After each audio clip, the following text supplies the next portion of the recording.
السلام علیکم ورحمۃ اللہ وبرکاتہ۔ محرم الحرام کے مہینے سے متعلق ایک بہت ہی اہم اور ضروری سوال کیا گیا ہے۔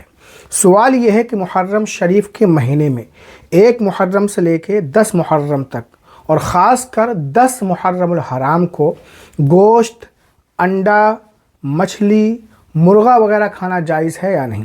اگر کوئی شخص محرم کے مہینے میں انڈا، گوشت، مچھلی وغیرہ کھا لے تو اس پر گناہ ہوگا؟ کیا وہ حرام کام کرنے والا ہوگا؟ اس طرح کے بہت سارے سوالات آتے ہیں۔ ان چیزوں کی حقیقت کیا ہے؟ کیا مسلمانوں کو اس طرح کا عقیدہ رکھنا چاہیے؟ حدیث پاک کی روشنی میں آپ سماعت کریں۔ ویڈیو اینڈ تک ضرور دیکھیں، چینل کو سبسکرائب کر کے بیل آئیکن ضرور دبا دیں۔ محرم کے دن انڈا، گوشت، مچھلی وغیرہ کھانا جائز ہے یا نہیں، اس سلسلے میں آپ ایک حدیث پاک سماعت کر لیں۔ شعب الایمان کی حدیث ہے، حدیث نمبر 3514۔ اللہ کے رسول صلی اللہ علیہ وسلم ارشاد فرماتے ہیں، جو شخص عاشوراء کے دن اپنے اہل و عیال کے لیے وسعت اختیار کرے گا، یعنی گھر والوں کے لیے، بیوی، بچے، ماں باپ، والدین، بھائی بہن وغیرہ کے لیے، اللہ تعالیٰ پورے سال اس کے لیے وسعت عطا فرمائے گا، برکت عطا فرمائے گا۔ دسترخوان وسیع کرنے کا مطلب ہے اظہار نعمت کے لیے، اللہ تعالیٰ کی نعمت کا چرچا کرنے کے لیے اچھے اچھے کھانے پکائے جائیں۔ اور حدیث پاک میں گوشت کو تمام کھانوں کا سردار کہا گیا ہے، تمام سالنوں کا سردار۔ تو اس حدیث پاک سے ہمیں یہ اشارہ ملتا ہے کہ 10 محرم کو انڈا، مچھلی، گوشت، مرغا، بکرا وغیرہ کھانا کھلانا صرف جائز ہی نہیں بلکہ بہتر ہے اور برکت کا سبب ہے۔ اور جب ہمارے گھر کوئی مہمان وغیرہ آتا ہے کہ ہم اسے اچھے سے اچھا کھانا کھلانے کی کوشش کرتے ہیں، اور ہمارے معاشرے میں بھی اچھا کھانا گوشت، انڈا، مرغا، مچھلی کو ہی سمجھا جاتا ہے۔ آخرت میں جنت میں بھی سب سے پہلے جو کھانا ملے گا وہ کلیجی ہوگی مچھلی کی۔ اسی طرح حضرت مفتی احمد یار خان نعیمی اشرفی بدایونی رحمۃ اللہ علیہ فرماتے ہیں، بال بچوں کے لیے 10ویں محرم کو خوب اچھے اچھے کھانے پکائے جائیں تو انشاءاللہ تعالیٰ پورے سال گھر میں برکت رہے گی۔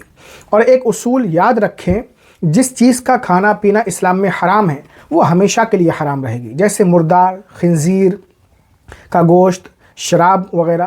اور جس چیز کا کھانا حلال ہے وہ ہمیشہ کے لیے حلال رہے گی۔ ایسا نہیں کہ کسی خاص دن میں کھانا حرام ہو اور باقی دنوں میں جائز۔